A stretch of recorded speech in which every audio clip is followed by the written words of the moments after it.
Okay, imagine this. You discover a part of yourself that feels incredibly authentic, really true. But it also challenges, well, pretty much everything society tells you about identity. What if exploring something traditionally seen as feminine could actually make you feel, I don't know, more grounded in yourself, even in your sense of manhood? Seems like a paradox, right? But that's exactly the fascinating territory we're diving into today.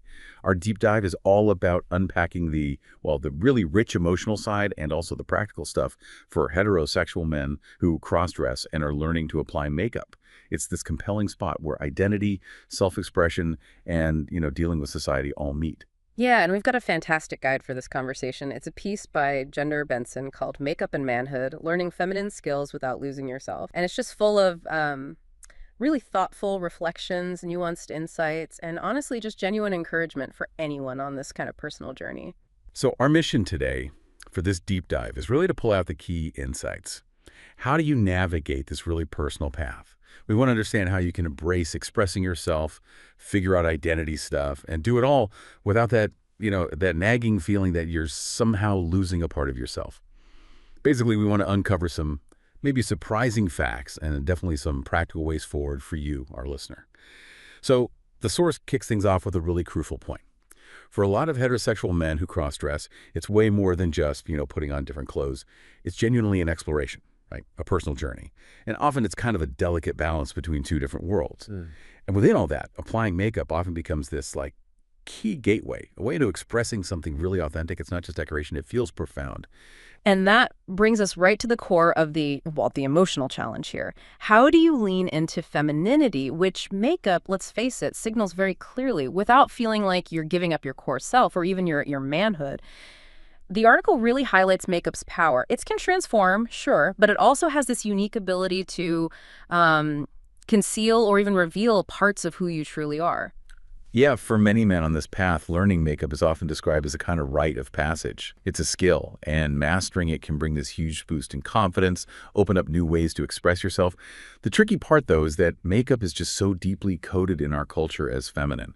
And because of that coding, it inevitably brings up some really complex feelings. The author points to these key internal questions that seem to pop up again and again. Things like, does doing this make me less of a man? Or am I fundamentally changing who I am? And how will other people see me now? These aren't just small worries, They're deep questions about identity, about belonging.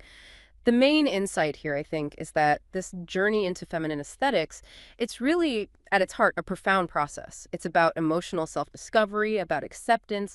It's more about aligning things internally than just how you look on the outside. But before we get deeper into the makeup itself, the source makes this really critical point that kind of underpins everything else. To really embrace this kind of expression, you first almost have to challenge the traditional ideas about manhood itself. Society often gives us these really rigid boxes, right? Like real men don't wear makeup or real men aren't vulnerable. But these are just social constructs. They aren't like inherent truths carved in stone. And if we widen our lens a bit, actual manhood is incredibly complex. It's fluid. It can absolutely hold both strength and sensitivity, tradition and trying new things, toughness and creativity. It's not an either situation. It's this big, expansive spectrum. That idea of expansion rather than erasure, that feels really powerful. Can you give us a feel for how the article suggests that expansion actually happens? What kind of shifts in thinking does it talk about? Well, it really emphasizes that just recognizing manhood as complex, as fluid, that's the crucial first step. Once you understand that those societal norms are definitions someone else put on you, well, then you can start reclaiming your own identity. Wearing makeup doesn't have to take away from your masculinity. It can actually expand it. It lets you define manhood on your own terms instead of feeling like you're losing yourself to some narrow external definition. Okay, but then there's this other powerful reframe the source offers. It shifts everything. What if we stop thinking of makeup as, I don't know, a mask that changes you, and instead see it simply as a tool, just a tool for expression? That's a really profound shift, yeah.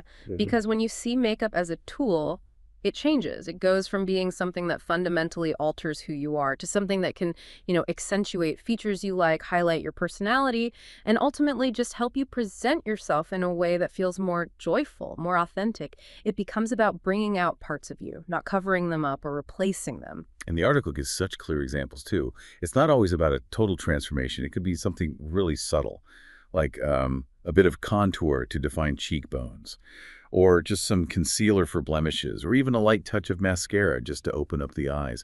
These aren't about erasing you. They're small tweaks that enhance your chosen look, letting more of your authentic self shine through. Exactly. So when you connect that to the bigger picture, approaching makeup as just a creative skill, something for self-expression, it makes it much less about changing your core identity and way more about embracing your whole complex self. It's almost like an act of self-completion in a way. But, okay, we can't just brush past the emotional hurdles here. That vulnerability is real.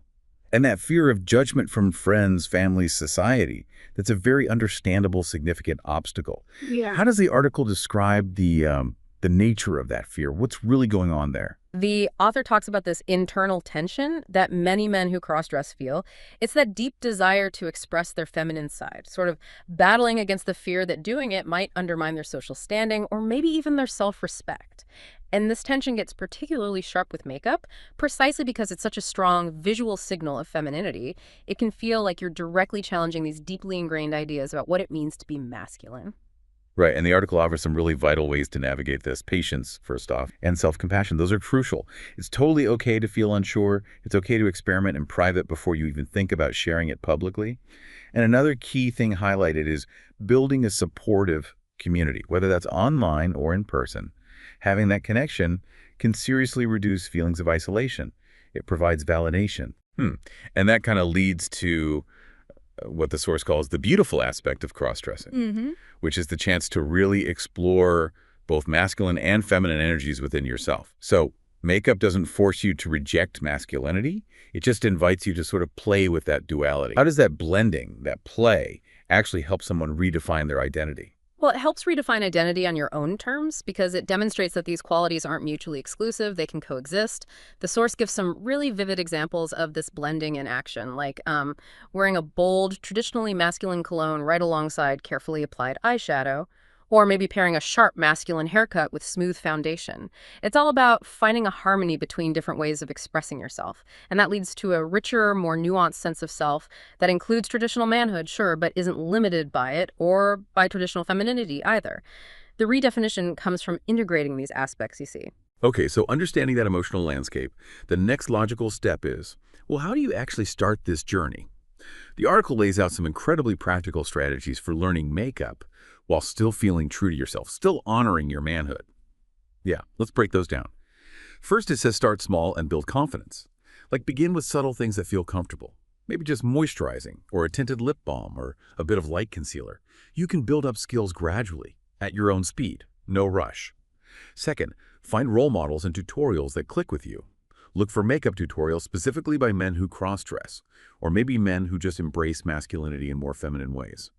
Seeing others navigate it can be super inspiring and reassuring too. Third, create a private practice space. Give yourself a safe zone, somewhere private to just experiment without any pressure or judgment. Makes it less stressful, more fun.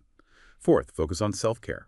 Think of makeup as part of a self-care ritual, that time you spend caring for your appearance. It can boost your mood, your self-esteem, totally separate from any gender labels. And finally, set boundaries on sharing. You get to decide when, where, and who you share your makeup looks with. You don't owe anyone a reveal before you're ready. Sharing on your own terms really protects your emotional well-being. And here's that powerful paradox the source brings up again. Mastering skills traditionally seen as feminine, like makeup, doesn't actually diminish a man's identity. It can actively strengthen it. How does the article explain that? Because it seems counterintuitive at first glance. Well, the article explains it this way.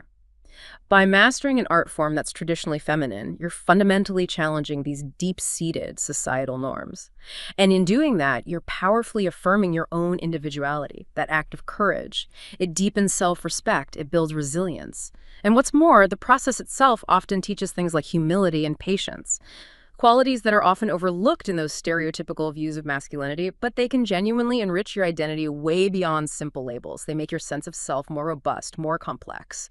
And it's important to remember, right, that makeup, while it's significant, It's really just one piece of a much bigger picture.